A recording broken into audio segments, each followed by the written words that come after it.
Panata 501. Pakiusap. Patawarin mo ako. Handa akong maging alipin mo. Tumulo ang luha sa mga mata ni Isaiah nang lumuhad siya sa harap ni Jared. Ang pinuno ng mga Ferguson mula sa si Salinsburg sa harap ni Jared na parang duwag.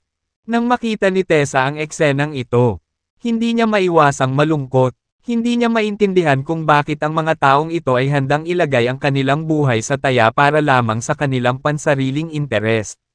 Sa huli, kinailangan nilang isakripisyo ang kanilang mga pamilya.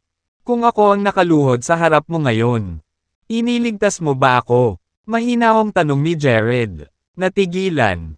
Tinitigan ni Isaiah si Jared at dahan-daang umiling. Kung sa halip ay lumuhad si Jared at humihingi ng awa, hinding-hindi siya patatawarin ni Isaiah. Sa isang malamig na ngiti, binasag ni Jared ang ulo ni Isaiah ng isang sampal. Nang makita iyon ng ibang Ferguson, tumakas sila sa takot. Gayunpaman, hinding-hindi sila hahayaang makatakas ni Jared. Mabilis siyang kumilos kaya naging isang iglap ang kanyang pigire. Umalangaw-ngaw ang hiyawan ng paghihirap sa buong venue. Kaagad pagkatapos, sa loob ng ilang minuto, lahat ng Ferguson ay bumagsak na patay sa lupa. Nang tingnan kung gaano kalupit si Jared, napalunok si Jayden. Lihim siyang natuwa na hindi niya sinaktan si Jared. Kahapon kung hindi, ang Snyders ay makakatagpo ng parehong kapalaran ng mga Ferguson. Jayden, natupad ko na ang ipinangako ko sa iyo. Sana hindi ka na rin babalik sa mga sinabi mo. Bilang Jared, nagsalita, yumuko siya. Pumulot ng isang espiritual na bato. At ipinasa ito kay Jayden. Agad mong turuan ang iyong mga lalaki na kunin ang mga batong ito at ipadala sa Salinsburg. Naiintindihan. Hindi man lang naglakas loob na magtanong si Jayden. Ang kailangan lang niyang gawin ay sundan ang kay Jared. Mga tagubilin. Dominic, kunin mo ang minahan ng ugat ng mga Ferguson. Anyway, sanay ka rin sa lugar. Utos. Si Jared habang sinusulyapan si Dominic. Oo, Mr. Chance. Tumango si Dominic. Samantala, nanginginig si Christopher. Kung gusto ni Jared ang ugat ng Larson sa sandaling iyon, siya, hindi man lang maglakas loob na tumanggi. Gayunpaman, hindi gusto ni Jared ang minahan ng ugat ng Larsons. Pagkatapos niyang ibigay ang kanyang mga tagubilin ay bumaba na siya. Ang bundok. Saka lamang pinunasan ni Christopher ang pawis sa kanyang noo at nakahinga ng maluwag. Naglakad ang grupo sa paligid ng Devil's Forest. Nang malapit na silang magtungo pababa sa bundok, natuklasan nilang hindi pa nakaalis si George at ang kanyang mga alagad. Dahil wala silang gabay, hindi sila nang ahas na pumasok ng walang ingat. Kaya pala kanina pa sila naghihintay sa labas. Nang makita ni George si Jayden at ang iba pa, nagulat siya. Mr. Snyder, ikaw, paano? Gustong itanong ni George kung paano nakatakas si Jayden at ang iba pa. Ngunit hindi niya alam kung paano ito sasabihin. Sa isang malamig na sulyap kay George, sinabi ni Jayden, si Isaiah ay pinatay na ni Mr. Chance. Hindi naiiral ang Ferguson sa Salinsburg. Ano? Gulat na tinitigan ni George si Jared. Ano naman si Mr. Nicholson? Siyempre pinatay siya ni Mr. Chance. Malamig na singgal ni Jayden. Paano ito posible? Ginoo, si Nicholson ay, akala mo imposible kasi masyadong inferior ang skills mo. Pinatay ni Mr. Chance si Mr. Nicholson madali, sa isang suntok, kung hindi mo talaga kaya. Itigil mo na ang kahihiyan sa sarili mo. Pagkasabi nun ay sinugod ni Jayden si Jared. Dahan-dahan, Mr. Chance. Nakatitig sa likod ni Jayden at ng iba. Nakaramdam ng labis na kahihiyan si George. Gayunpaman, sumunod pa rin siya, sila ng bundok, sa pagbabalik sa Salinsburg. Inimbitahan ni Jayden si Jared na manatili sa kanyang lugar. Siguradong hindi niya papayagan si Jared manatili sa isang hotel. Hindi na rin tumanggi si Jared at hinayaan si Jayden na hanapin siya ng mansyon. Dahil kailangan niyang magtanim. Walang sino man. Dapat istorbohin siya. Matapos matiyak na tumira na si Jared. Hindi nang ahas si Jaden na magsayang ng kahit anong segundo. Siya, agad na inutusan ang kanyang mga tauhan na dalhin ang mga bato na nais ni Jared mula sa bundok. Kinabukasan, may malaking tumpok ng mga espiritual na bato sa bakuran ng mansyon. Pagtingin sa espiritual bato, ngumiti si Jared. Marahil, maaabot ko ang Transcendence Phase gamit ang mga espiritual na batong ito. Kung maabot niya ang Transcendence Phase bago pumunta sa Nameless Island, mapupuno si Jared. Kumpiyansa. Pagkatapos ng lahat, inutusan siya ni Draco na maabot ang Foundation Phase bago ang ika-15 ng Hulyo, na kung saan kailangan niyang pumunta sa Nameless Island. Maaaring hindi rin inaasahan ni Draco ang kay Jared. Paglilinang sa napakabilis na pag-unlad. Jared, bakit gusto mo itong mga walang kwentang bato sa halip ng mga gemstones? Naguguluhang tanong ni Tessa. Naglakad papunta sa bakuran ng mansyon ni Jared. Hindi mo naiintindihan. Ang mga ito ay maaaring walang silbing mga bato para sa iyo. Ngunit ang mga ito ay mahiwagang bagay para sa akin. Nakangiting paliwanag ni Jared. Hindi kita maintindihan. Pinaikit ni Tessa ang kanyang mga mata bago sinabing, "My dad told me to inform you that this ay ang lahat ng mga bato na mayroon kami para sa ngayon. Hindi natin alam kung meron pang underground. Pero meron na. Dinala ang mga kagamitan doon. Ang mga bato ay handa ng minahan. Kung meron pang ibaba, tatay ko ay magtuturo sa kanyang mga tauhan na patuloy na dalhin sila sa iyo." Okay, naiintindihan ko. Magsasanay na ako nitong mga ilang araw. Kaya mas mabuting huwag mo na akong istorbohin. Paalala ni Jared. Tessa, sige, medyo nadismaya. Umikot si Tessa at umalis. Alam ni Jared ang sinusubukang gawin ni Jaden.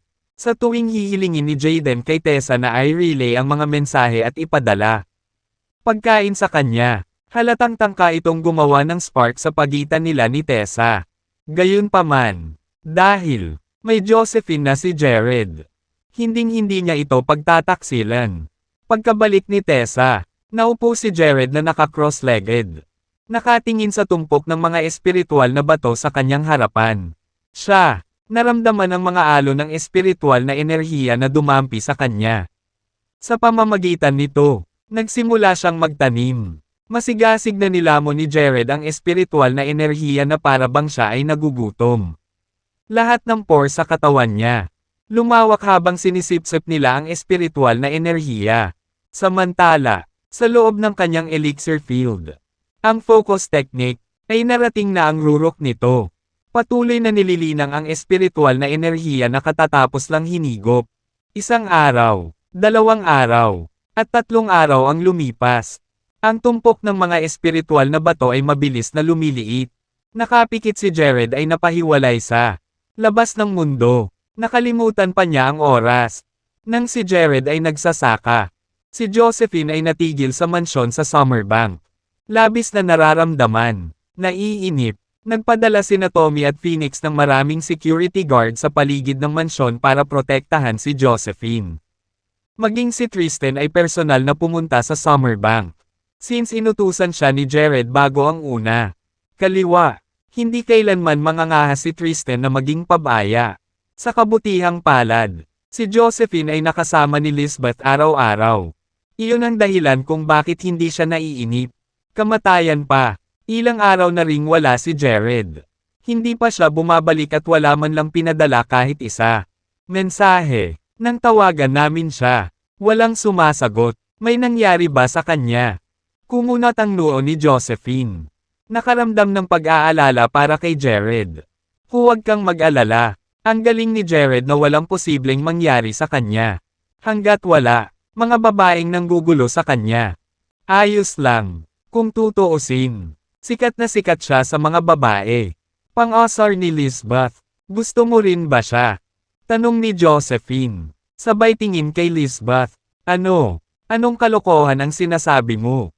Hindi ko siya gusto. Bagamat iyon ang sinabi ni Lisbeth. Namula ang kanyang pisngi. Haha, paano mo pa masasabing hindi mo siya gusto? Namumula ka na. Kung gusto mo siya, ibibigay ko siya sa iyo. Biro ni Josephine habang humahagalpak ng tawa. Nang marinig ni Lisbeth si Josephine, naging malamig ang kanyang ekspresyon. Josephine, please wag kang magbiro ng ganyan. Wala na. Dapat matutunan mo kung paano pahalagahan ang isang kasintahang tulad ni Jared. Sa totoo lang, lahat ng babae ay hahangaan. Isang talented na tao tulad niya. Gusto ko rin makahanap ng boyfriend na katulad niya. Pero sayang hindi, kasing swerte mo. Kaya, dapat mong pahalagahan kung ano ang mayroon ka ngayon at itigil ang pagsasalita ng walang kaparerekon. Nawala rin ang ngiti sa mukha ni Josephine. Hinawakan niya ang kamay ni Lisbeth at sinigurado. Huwag mag-alala, Lisbeth. Naniniwala ako na siguradong makakahanap ka rin ng boyfriend na gusto mo. Siguro, mas lalo siyang gumanda kaysa kay Jared. Lisbeth, hindi mo ako kailangang aliwin. Nadurog na ang puso ko. Habang nagsasalita si Lisbeth, sumulyap siya sa bintana. Ang puso niya ay tuluyan ng nadurog ni Franco. Lisbeth, wag mo nang isipin ang lalaking yan. Hindi siya nararapat na magalit. Alam ni Josephine na iniisip ni Lisbeth ang malungkot na nakaraan nila ni Franco. Lisbeth, paano ko pa siya maiisip? Wala na akong tiwala sa mga lalaki. Napangiti si Josephine nang walang magawa. Hindi na niya alam kung paano hikayatin si Lisbeth. Kung tutuusin, puso ng babae, hindi na gumaling matapos itong masira. Sa sandaling iyon, isang galit na sigaw ang umalangaw-ngaw sa labas. Sino ka? Pribadong teritoryo ito. Umalis ka na agad. Sigaw ng isang security guard na sino. Si Phoenix ay pumwesto sa labas. Sino ang nandito? Nagtatakang tanong ni Josephine. Hindi ko alam. Lumabas tayo at tingnan. Kinaladkad ni Lisbeth si Josephine palabas. Sa labas ng mansyon, 6 na tao ang tahimik na nakatingin sa mga gwardya. Isa sa kanila ay si Franco. Nakatayo. Sa tabi niya ay isang taong mahaba ang buhok at gusot ang itsura. Na nagmumukha siyang ganid. Tito Wolf. Nasa loob ang asungot na iyon. Sabi ni Franco sa salbaheng lalaki sa tabi niya. Nakilala bilang Lobo. Sige, pasok na tayo at tingnan natin. I think I smell 2 women scent, sagot ni Wolf habang sumangot. Kumikislap ang kislap sa kanyang mga mata. Ang iyong ilong ay hindi ka panipaniwala. May 2 magagandang babae sa loob ng mansyon. At pareho silang virgin. Isang bastos na ngiti ang isinalubong ni Franco kay Wolf. Hahaha, sigurado kang mabuting tao. Alam mo namang natutuwa ako sa mga babaeng katulad nila. Pagkatapos kong mahuli ang jerk na iyon, kukunin ko na. Ipaubaya mo siya sa iyong mga kamay. Natatawang naglakad si Wolf patungo sa mansyon na parang babalik sa sarili niyang tahanan. Siya ay hindi man lang inabala ng mga guard. Tumayo ka dyan. Kung hindi, aatake tayo. Nang makita iyon ng mga gwardya ay mabilis nilang itinaas ang kanilang mga armas. Isang kinakabahang ekspresyon ang bumungad sa kanila. Mga mukha, lahat kayo gustong mamatay ha. Lumipat ngayon. Galit na sigaw ni Franco. Sa pamamagitan ng isang kaway ng kanyang kamay. Lumukso sa ere ang 4 na eksperto mula sa pamilyang Cooper. Bago pa makapag-react ang mga gwardya, nahiwa ang kanilang mga lalamunan. At namatay sila sa lugar. Nang marinig ang kaguluhan, nagmadaling lumabas sina Tommy, Phoenix, at ang kanilang mga subordinate. Kailan nila ang mga bangkay na nagkalat sa sahig. Natigilan sila bago mabilis na pinalibutan si Franco at yung iba. Sino ka? How dare you pumatay dito? Tanong ni Tommy na nakakunot ang noo. Nasa loob ba si Jared? Sabihin mo sa kanya na lumabas ngayon at narito si Franco para maghiganti. Inutusan. Franco habang sinusundan ng malamig na tingin si Tommy. Wala dito si Mr. Chance. Hindi ka lang pumasok sa pribadong teritoryo. Pinatay mo rin ang aming mga tauhan. Huwag. Kahit naisipin na umalis sa lugar na ito ngayon. Malungkot ang ekspresyon ni Tommy habang mahigpit na nakahawak sa kanyang kutsilyo. Samantala, ang ekspresyon ni Phoenix ay katulad ng pag-alit. Nakakunot ang noo. Naramdaman niyang pumasok na ang mga kalaban. Harapan ay napakalakas, lalo na ang magulo na lalaking iyon. Ang lawak ng kapangyarihan niya ay hindi maarok. Umalis. Sinabi ba natin na gusto na nating umalis? Hindi alintana kung nasa loob man si Jared.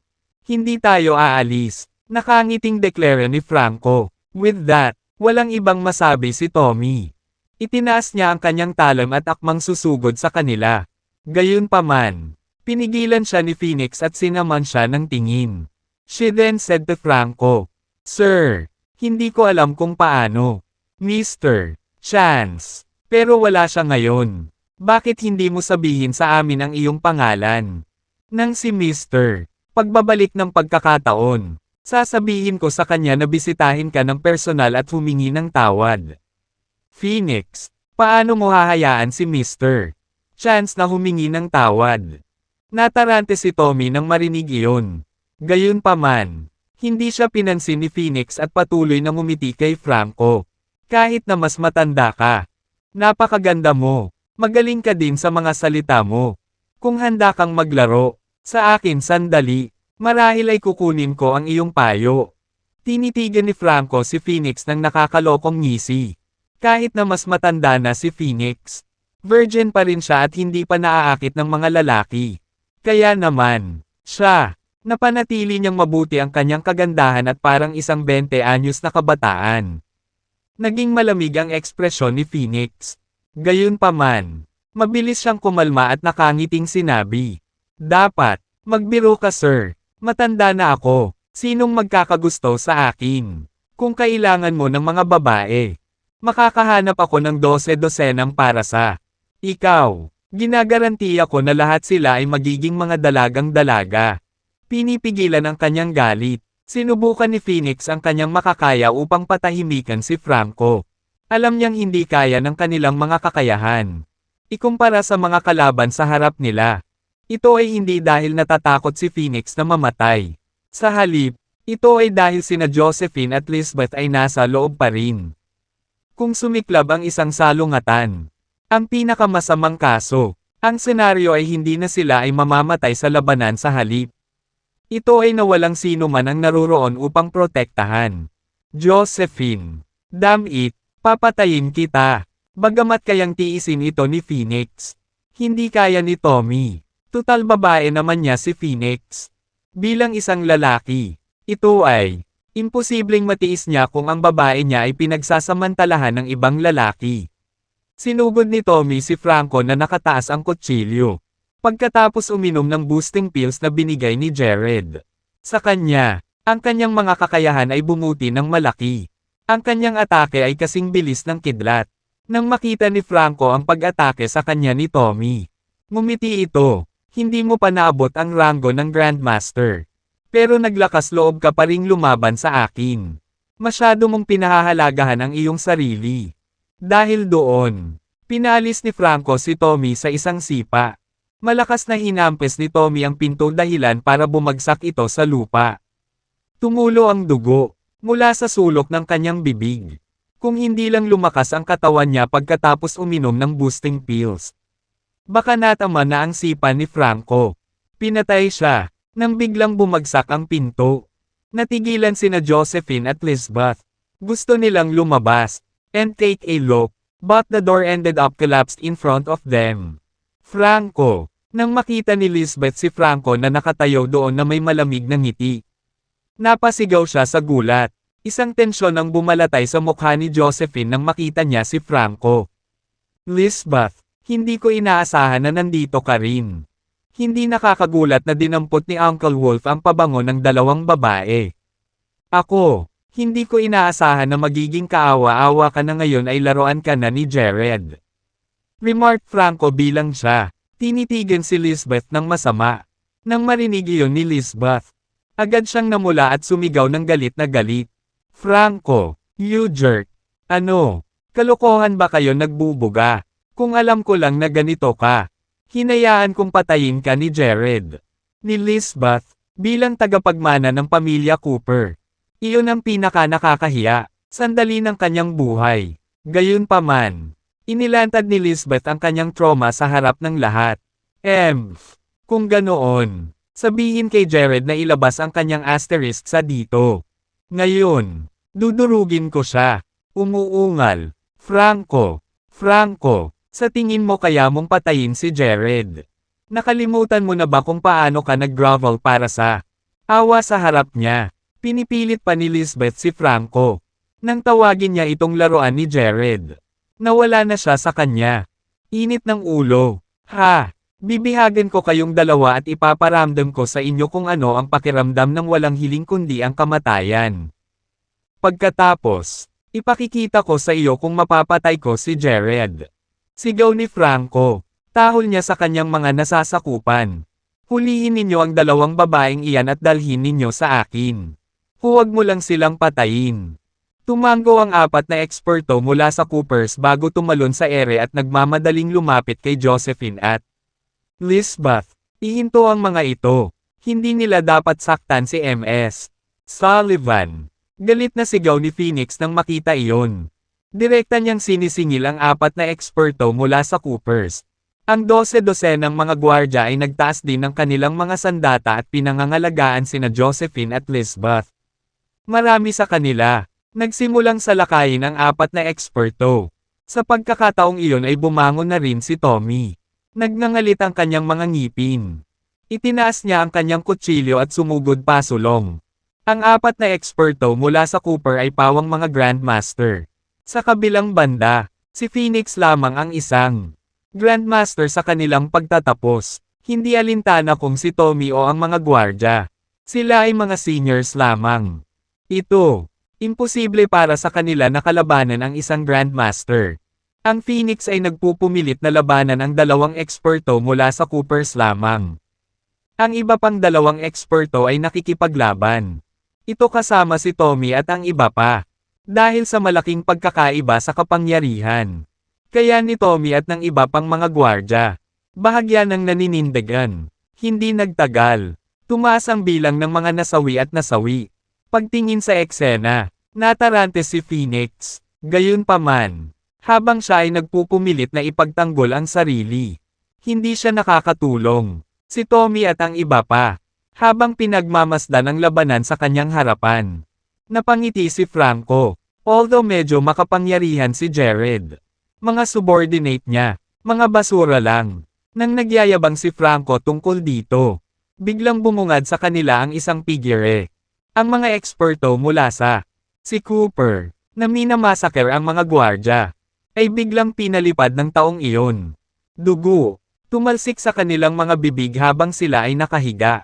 Nalubhang nasugatan. Nang makita iyon ng dalawa pang eksperto na nakikipaglaban kay Phoenix, mabilis silang bumalik kay Franco. Tristan, bakit mo inatake ang mga tauhan ko mula sa pamilya Cooper?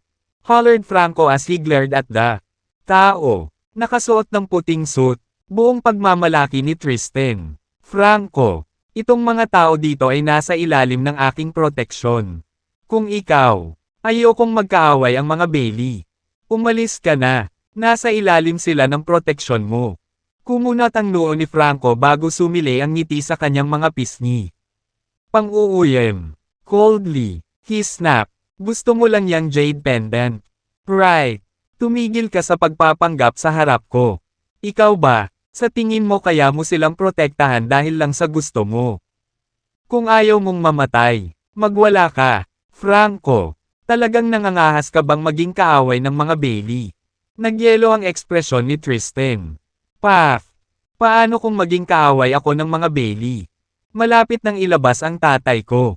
Noon, hindi magiging wala sa atin si Bailey. Marahas na saway ni Franco. Patay ka. Galit na nanlaki ang mga mata ni Tristan at tinutukan ng suntok si Franco. Nang makita iyon ni Wolf, mamajitin na sana siya, pero pinigilan siya ni Franco. Tito Lobo, hayaan mo na ako. Awayin mo muna tong Bast Asterisk Road. With that, nag-charge siya pasulong. Ang mga kakayahan ni Tristan ay kapantay ng kay Franco dahil pareho silang mga 7th level Grandmaster. Kailan? Sila. Nagpalitan agad sila ng daan-daang suntok. Napuno ng alikabok ang paligid ng venue. Na tinatakpan ang kalangitan. Habang pinagmamasdan ni Tommy ang laban. Ang kanyang ekspresyon. Naging pangit. Naisip niya na ang kanyang mga kakayahan ay masyadong mababa. Maging si Phoenix ay nabigla. Gaya ng inaasahan ng ang mga pangunahing pamilya sa Jadeboro, sa murang edad. 7th level Grandmasters na sila. Mas makapangyarihan pa sila sa akin. Boom! Biglang tumunog ang isang malakas na boom. Naghiwalay silang dalawa at napaatras ng 3 hakbang. Medyo mapatla ang kutis ni Tristan. Samantala, kahit malamig na ngumisi si Franco ay halata naman na naging irregular na ang kanyang paghinga. Tristan, natatakot ako na hindi mo ako mapipigilan ng mag-isa. Panunuya ni Franco na may malalamig na ngiti. Franco, kahit mamatay ako, hinding-hindi ko hahayaang hawakan mo sila. May determinadong ekspresyon si Tristan. Pagkatapos ng lahat, nababahala ito sa kapalaran ng mga Bailey para sa susunod mga siglo. Kung nagawa ni Tristan na iligtas si Josephine sa pagkakataong ito, tiyak na may utang si Jared sa kanya at sa mga Bailey. Kung pabor sa kanila ang isang nagsasaka ng enerhiya, hindi na kailangang mag-alala ang mga Bailey sa hinaharap. Tutuperin ko na ang wish mo.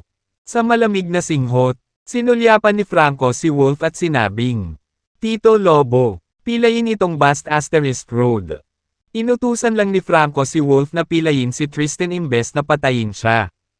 Alam niya na kung papatayin niya si Tristan, ang maaaring labanan ito ni Bailey sa mga Cooper sa anumang halaga. Kung ang parehong pamilya ay ibinaba, ito ay gagawin lamang. Makinabang ang iba pang mga pamilya sa Jadeboro. Oo naman. Tumango si Wolf. Kaagad pagkatapos, ang kanyang figure ay naging isang iglap. At narating niya si Tristan sa isang segundo. Natigilan si Tristan. Bago siya makapag-react, pinalo ni Wolf ang kanyang mga balikat at pinalipad siya. Paatros, isang senior grandmaster. Gulat na tiningnan ni Tristan si Wolf. Hindi niya inaasahan na magdadala si Franco ng senior grandmaster dito. Kung alam lang iyon ni Tristan, magdadala siya ng mga highly skilled fighters mula sa kanya. Pamilya din. Boy, mas mabuting sumugod ka pabalik sa Baileys. Huwag kang ang makialam sa usapin dito. Babala ni Wolf. Pagkatapos, humarap siya kina Josephine at Lisbeth at sinabing, ang aking dalawang magagandang babae. Huwag kang mag-alala. Magiging malumanay ako. Kasama kayong dalawa. Si Josephine at Lisbeth ay namutla sa takot at nagsisiksikan sa takot. M.S. Sullivan. M.S. Grange. Tumakbo ka. Sigaw ni Phoenix. Agad niyang sinuntok si Wolf para bigyan ng pagkakataon sina Josephine at Lisbeth na makatakas. Gayunpaman, niyang hindi siya kalaban ni Wolf at hindi niya ito kayang pigilan ng matagal. Yak! Matanda ka na. Hindi kita gusto. Ungol ni Wolf nang makitang susuntukan na ni Phoenix. Lumaban siya na parang wala lang at pinalipad siya. Bago makatakas sina Josephine at Lisbeth, kumilo si Wolf sa isang kisap mata at hamarang sa kanilang daan. Starred ka. Sigaw ni Lisbeth. Kinagat niya ang kanyang mga ngipin at buong lakas na sumugod kay Wolf.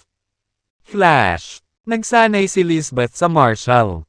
Gayunpaman, ang kanyang pag-atake ay walang silbi laban kay Wolf. Parang nataman siya ng isang bakal na bar. Nanginginig ang kanyang mga braso sa sakit. Ngunit walang naramdaman si Wolf. Hahaha, nakakakiliti. Masyado kang mahina. Hinawakan ni Wolf ang palso ni Lisbeth at kinaladkad ito papunta sa palso nito. Yakapin. Starred. Let me go? Buong lakas na nagpupumigla si Lisbeth. Tito Wolf, maaari mo bang ibigay sa akin ang babaeng ito? Siya ang aking ex-fiancé. Si Lisbeth, sabi ni Franco nang makita niya iyon. Labagin na sana ni Wolf si Lisbeth. Sa totoo lang, gustong paglaruan muna ni Franco si Lisbeth. Saglit na nag-alinlangan si Wolf nang marinig si Franco. Pagkatapos, tinulak niya si Lisbeth kay Franco at sinabing, oo naman, makukuha mo siya. Gusto ko yung ibang babae. Napatingin si Wolf sa namumutla at nanginginig na si Josephine at inabot ito. Takot na sigaw ni Josephine at tinakpan ang kanyang mga mata. Gayunpaman, bago mahawakan ni Wolf si Josephine, biglang naglabas ng sinag ang jade pendant sa kanyang leeg. ng pulang ilaw at nagpadala ng napakalakas na bugzo ng hangin patungo sa lobo. Nanlaki ang mata ni Wolf sa gulat. At siya, umatras. Ngunit huli na. Ang jade pendant ay nagtama sa kanya ng pulang ilaw, na nagpalipad sa kanya. Sa lupa, Uncle Wolf. Nakita ni Franco ang nangyari at mabilis na ibinigay si Lisbeth sa isang subordinate para pigilan siya. Pagkatapos, sumugod siya para tulungang makatayo si Wolf. Iyon ay isang nakakatakot na alon ng enerhiya, gulat na sabi ni Wolf. Tito Wolf, ang babaeng iyon ay nakasuot ng espiritual na kasangkapan ng Jaegers. Nasaktan din ako nito dati. Paliwanag ni Franco kay Wolf. Dapat meron tayo. Mukhang kailangan nating gumawa ng ibang plano para makuha ito. Tumango si Wolf, pagkarinig sa paliwanag ni Franco.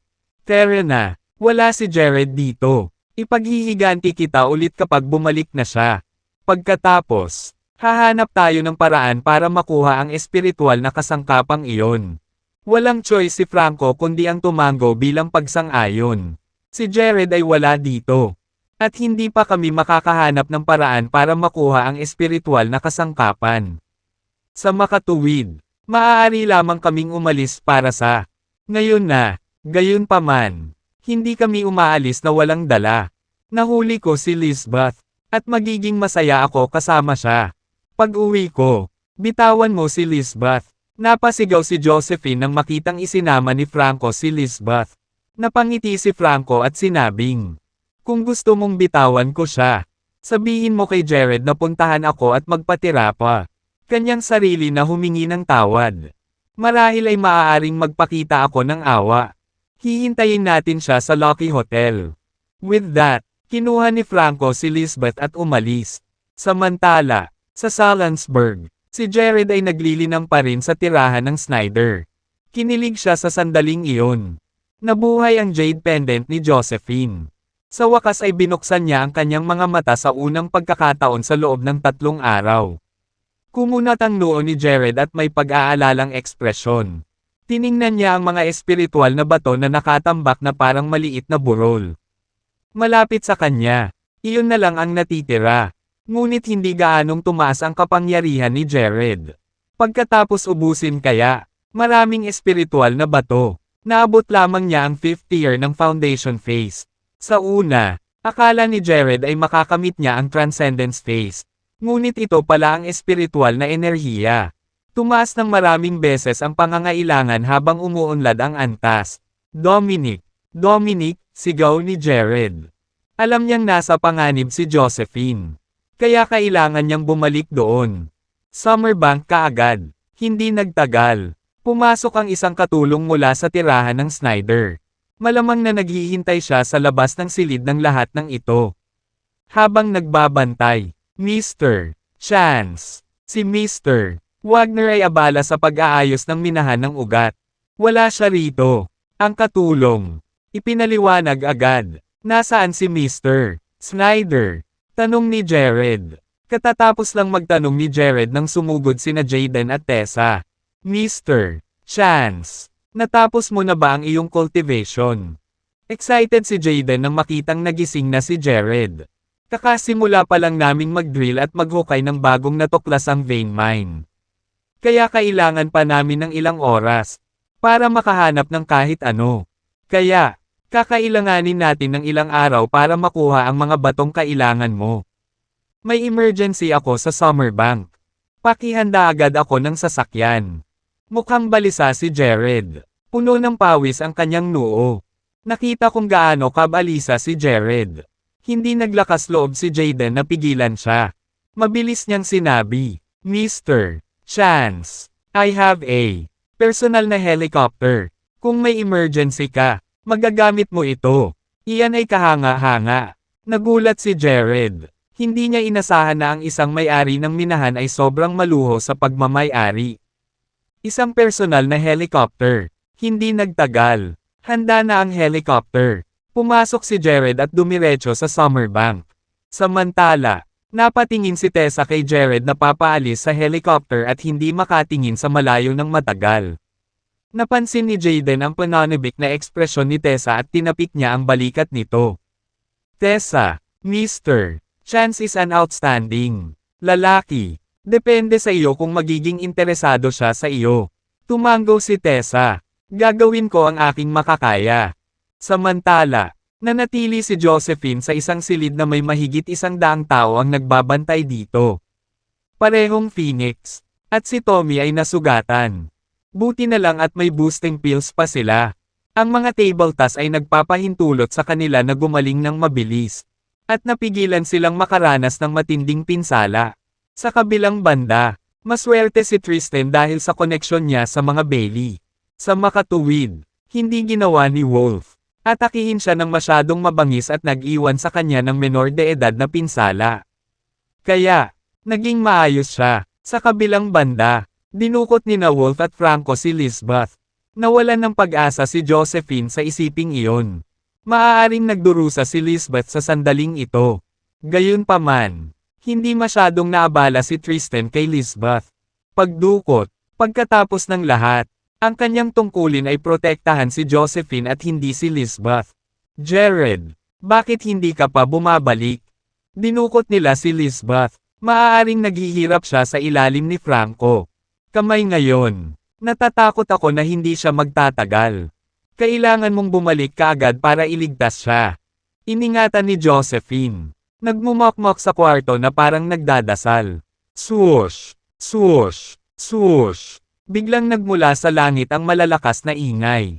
Hindi nagtagal. Makikita ng isa ang isang helicopter na lumilipad ng mababa sa itaas ng mansyon. Mr. Chance, nandito na tayo. Hahanap ako ng mapupuntahan. Sabi ng piloto kay Jared. Na hindi na kailangang. Binuksan ni Jared ang pinto ng helicopter. Nagprotesta ang piloto. Mr. Chance, nasa 100 metro pa tayo sa ibabaw ng lupa. Kung ikaw, gayunpaman. Bago matapos magsalita ang piloto, tumalon si Jared palabas ng helicopter. Ang piloto ay kinilabutan sa kanyang nakita. Samantala, narinig ni Tristan ang ingay ng helicopter at tumangala. Agad siyang nakakita ng isang itim na figure. Bumabagsak mula sa langit. Boom! Nagkaroon ng kalabog. Ang impact ay bumuo ng isang bunganga sa bluestone floor ng mansion. Na nagpapadala, mga fragment ng bluestones na lumilipad sa lahat ng direksyon. Natakpen ng mga ulap ng alikabok ang lugar bago naghiwa-hiwalay upang ipakita si Jared na matangkad na nakatayo sa gitna ng bunganga. Mr. Chance. Natigilan si Tristan sa gulat. Tumalon ba siya ng helicopter? Tao pa rin ba siya? Teka. Energy cultivator siya. Si Jared ay isang enerhiya.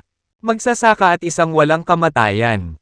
Hindi siya tao. Nakabawi si Tristan sa pagkagulat at tumingin kay Jared na puno ng paghanga at paghanga. May nangyari ba kay Josephine? Matigas na tanong ni Jared. Hindi. Nandito si MS. Sullivan. Nasa kwarto siya. Si Tristan ay miyembro ng mga Bailey. Isang kilalang pamilya. Sa Jade Borough. Hindi niya napigilan ang sarili na mautal sa pagkamangha nang makita si Jared. Sa sandaling ito, siya, hindi umasal na parang anak ng isang kilalang pamilya. Pagkatapos, tumakbo si Jared patungo sa silid. Nakarinig ng ingay si Josephine. Ngunit pumasok si Jared sa silid. Bago pa siya makatayo para tingnan kung ano ang nangyayari. Jared. Nagsimulang umiyak si Josephine nang makita niya si Jared. Sumugod siya sa kanyang mga bisig. Anong nangyari? Niyakap ni Jared si Josephine at tinapik ang balikat nito para aliwin siya. Bakit ngayon ka lang bumalik? Si Franco at ang kanyang mga tauhan ay dinukot si Lisbeth. Sabi nila gusto ka nila. Lumuhad at humingi ng tawad sa kanila. Saka lang nila bibitawan si Lisbeth. Natatakot ako. Natatakot ako na mayroon na si Franco. May ginawa sa kanya. Mas masahol pa siya sa hayop. Sabi ni Josephine sa pagitan ng mga luha. Franco. Si Jared ay lumundag sa nakamamatay na galit nang marinig ang pangalan. Kahit si Tristan ay naramdaman iyon. Sa labas ng kwarto at nanginginig sa takot. Naramdaman din ni Tommy at Phoenix ang isang alon ng nakamamatay na galit. Nagsaya sila sa kanilang mga puso dahil ibig sabihin nito na bumalik si Jared. Nagtulungan silang lumabas ng kanilang silid para makita siya. Josephine, huwag kang umiyak. Maaari mo bang sabihin sa akin kung saan nila dinala si Lisbeth?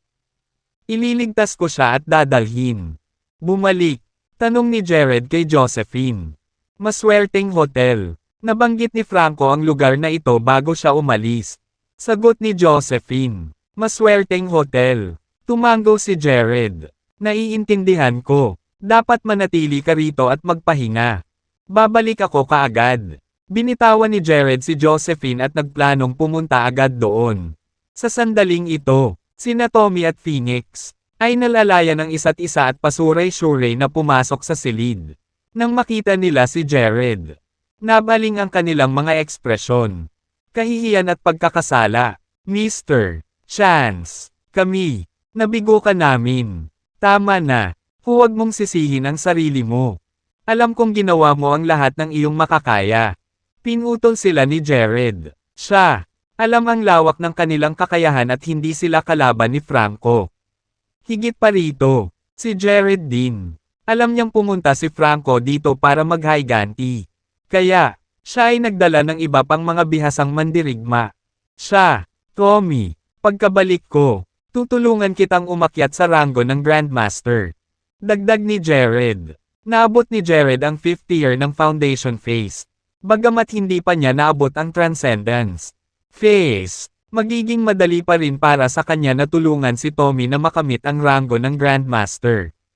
Kung mag-isang magsasanay si Tommy, napakahirap para sa kanya na maabot ang ranggo ng Grandmaster. Ang ilang mga tao ay maaaring linangin sa buong buhay nila at hindi pa rin makamit ang ranggo ng Grandmaster. Thank you, Mr. Chance, masayang sagot ni Tommy. Mr. Chance, dapat ba akong sumama sa iyo? Tanong ni Tristan. Hindi, maaari kang manatili dito at bantayan ang lugar na ito. Kinaway-kaway ni Jared ang kamay niya. Naglakad siya palabas ng mansyon mag-isa at tumungo sa Lucky Hotel. Gabi na noon, ang papalubog na araw ay sumikat kay Jared, na nagpahaba sa kanyang anino. Sa sandaling ito, sa isang silid sa Lucky Hotel, malungkot na nakatitig si Lisbeth sa kisame na puno ng mga mata. Luha. Napagod na siya sa pag-iyak at pagmumura hanggang sa naubusan siya ng lakas. Sa kasalukuyan, nararamdaman niya, manhid, nawalan ng pag-asa si Lisbeth. Alam niya na kapag nahuli siya ni Franco, para itong tupa sa gitna. Mga lobo, wala nang pagkakataong makatakas. Kaya naman, sumuko na siya sa pakikibaka at hinintay na makarating si Franco sa kanyang paraan. Sana ay tapusin na lang niya ang sarili niya. Pagkatapos nito at tumigil sa pamumuhay sa malupit na mundong ito. Sigaw. Bakit hindi ka sumigaw? Hindi ka nakakatuwang nakahiga dyan na parang patay na troso. Sigaw ni Franco kay Lisbeth. Gayunpaman, hindi siya pinansin ni Lisbeth at nanatiling parang papay. Franco. Tapos ka na ba? Itigil ang pag-aaksaya ng oras. Ang boses ni Wolf ay narinig mula sa labas ng silid. Tito Lobo, sandali. Malapit na akong matapos, hindi na naglakas loob si Franco na mag-antala. Mabilis niyang hinubad ang sa kanya. Damit at nagsimulang habarin si Lisbeth. Hindi kumibo si Lisbeth bagkos ay hinayaan niyang habarin ni Franco ang kanyang damit. Tumulo ang luha niya sa bedsheet. Ang iyong balat ay napakakinis at patas. Bakit hindi ko ito natuklasan ng mas maaga? Napakaganda ng balat at mapang-akit. Figure. Ang ganda mo ay walang kapantay, hinaplos ni Franco ang mukha ni Lisbeth at pinunasan ang kanyang mga luha. Ni Lisbeth ang mukha sa gilid para hindi niya makita ang nakakadiri na mukha ni Franco. Gayunpaman, hinawakan ni Franco ang baba ni Lisbeth at pinilit itong humarap sa kanya. Nakatitig siya ng diretso sa mga mata niya. Darling, medyo masakit lang mamaya, pero tiisin mo. Magsisimulang bumuti ang pakiramdam sa lalong madaling panahon, ngumiti si Franco. Sumulyap kay Lisbeth bago yumuko para halikan ang labi ni Lisbeth. Si Lisbeth, na nanatiling walang kibo sa lahat ng ito, ay biglang ibinuka ang kanyang bibig at kinagat ang ilong ni Franco. Mahirap. Napasigaw si Franco sa sakit. Mariin niyang kinurot ang bibig ni Lisbeth at tuluyang napalaya ang ilong. Gayunpaman, Ang mga ngipin ni Lisbeth ay nabasag na sa kanyang balat, na naging sanhi ng pag-agos ng dugo mula sa kanyang ilong. Franco, anong problema? Tanong ni Wolf mula sa labas. Uncle Wolf, wala lang. Sagot ni Franco. Hindi niya maaaring hayaang makita siya ni Wolf sa kaiyahiyang kalagayan. Gago ka B***. Pahihirapan kita at pipilitin kitang mamatay. Sigaw ni Franco at pinunit ang natitira ni Lisbeth. Hindi nagtagal. Naiwan na lamang si Lisbeth sa kanyang underwear. Sa sandaling ito, dumating si Jared sa isang koridor at nakarinig ng sigaw mula sa itaas. Kumunat ang noo niya at tumalon sa itaas na palapag. Dama pa siya sa windowsill at tumingin sa bintana para makitang pinupunit ni Franco ang damit ni Lisbeth. Baliw na baliw. Isang alon ng galit ang bumalot sa puso ni Jared. At nakaramdam siya ng nakamamatay na galit. Biglang tumigil sa paggalaw si Franco. Nakaramdam siya ng biglaang nakamamatay na aura at tumingin sa direksyon. Bintana. Laking gulat niya nang makita si Jared at agad na bumaba kay Lisbeth. Bumagsak. Binasag ni Jared ang bintana gamit ang isang sipa at tumalon sa kwarto. Jared, biglang lumiwanag sa pag-asa ang maputlang mukha ni Lisbeth nang makita niya si Jared. Nakuha niya agad. Bumaba sa kama at ibinagsak ang sarili kay Jared. Saglit na natigilan si Jared dahil naka-underwear lang si Lisbeth. Hindi niya maiwasang makaramdam ng dugo. Paakyat sa kanyang ulo habang yakap siya nito. Lalaki pa rin si Jared. Hindi siya maaaring manatiling hindi apektado sa gayong kalapit sa isang babaeng kalahating hubad. Gayunpaman, itinulak ni Jared ang lahat ng maling iniisip at kinuha ang bedsheet. Dapat mong takpan. Ito muna ang iyong sarili.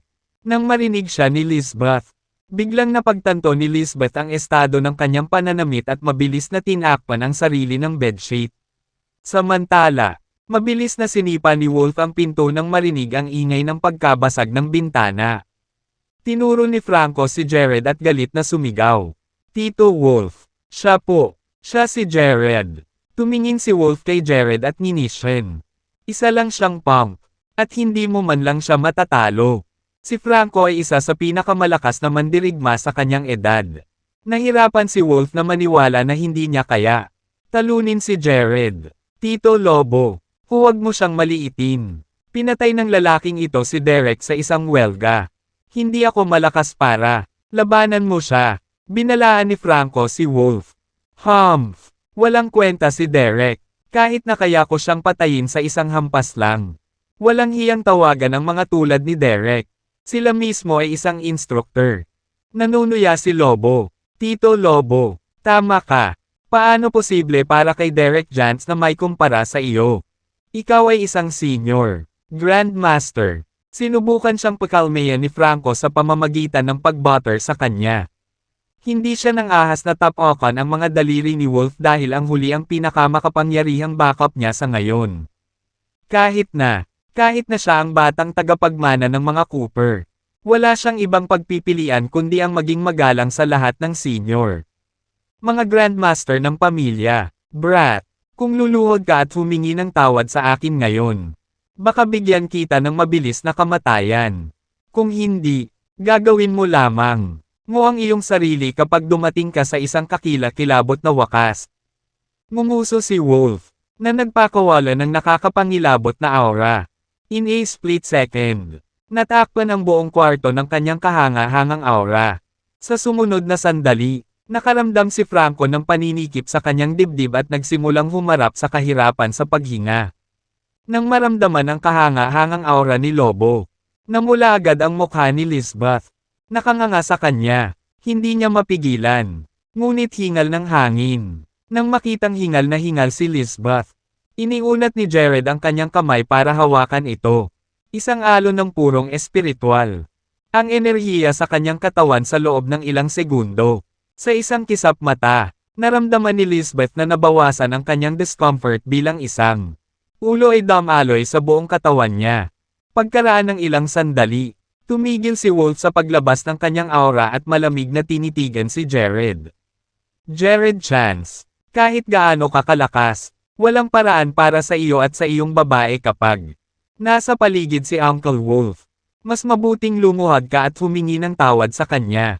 Nagwagi si Franco. Namula ang mukha ni Lisbeth nang tawagin siya ni Franco na babae ni Jared. Hindi niya napigilan ang pagnanakaw ng A. Sulyap kay Jared. Walang ekspresyon. Tumawa si Jared.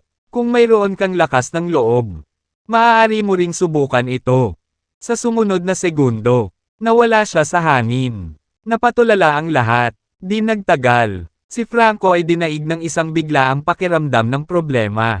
Siya ay tungkol sa upang umiwas ng katutubo. Ngunit huli na, nagpadala si Jared ng flying kick sa kanyang pandiya, na nagresulta sa sunod-sunod na nakakakilabot na mga tunog. Sa isang iglap, umagos ang dugo sa mukha ni Franco nang ipit niya kaagad ang kanyang mga binti at nagpakawala ng tainga. Sigaw! Array! Dahil sa takot, inilagay ng dalawang piling mandirigma ng Cooper ang kanilang mga kamay sa kanilang mga pandiya. Nang hindi nalalaman. Samantala, ang biglaang pag-ikot ay nagdulot ng panginginig sa gulugad ni Wolf nang mapansin siya nito. Sa oras na natauhan siya, bumalik na si Jared sa dati niyang pwesto. Franco! Franco! Patuloy na tinawag ni Wolf si Franco. Sinusubukang pakalmayan siya, nang ilipat niya ang tingin niya sa ibabang bahagi ng katawan ni Franco. Natigilan siya na duguan ito. Nang husto, hay nako! Nasira ang private part niya. Iniisip ko kung kaya pa ba niyang magpakasawa sa intimate moments with women after this. You Uncle Wolf, patayin. Patayin mo siya, hindi magkatugmang hiling ni Franco sa sobrang sakit. Sige, hintayin mo lang na ipaghiganti kita. Pinapanatag siya ni Wolf bago lumingon kay Jared. Gayunpaman, hindi niya napigilan ang makaramdam ng excitement. Ngayong private part na ni Franco. Nasira. Magiging akin na lang si Lisbeth Grange pagkatapos kong tapusin si Jared. Brat, oras na para mamatay ka sa isang kakila-kilabot na kamatayan. Sumirit si Wolf at binato ng suntok si Jared. Hindi niya inipon ang kanyang lakas para sa suntok na iyon dahil nakita niyang gumuho ang buong lugar kung gagamitin niya ang kanya buong kapangyarihan sa gayong maliit na silid. Hindi siya natatakot na gumuho ang lugar. Ngunit maaaring mamatay si Lisbeth kung gagawin niya ito. Samantala, casual lamang na iniunat ni Jared ang kanyang kamay upang hawakan ang kanyang kamao ng walang kahirap-hirap. Ilang pulgada na lang ang layo ng kamao ni Wolf kay Jared. Ngunit hindi na siya makalapit sa huli. Napatulala sa mga biglaang pangyayari si Franco na muntik nang mahimatay dahil sa sobrang sakit. The asterisk man ito. Paano siya makakahawak sa kamao ng Senior Grandmaster? Paf! Yan lang ba ang meron ka? How dare you think na tapusin ako ng ganyang suntok? Labi ni Jared. Napalitan ng ngiti na may matinding pang-aalipusta sa kanyang mga mata.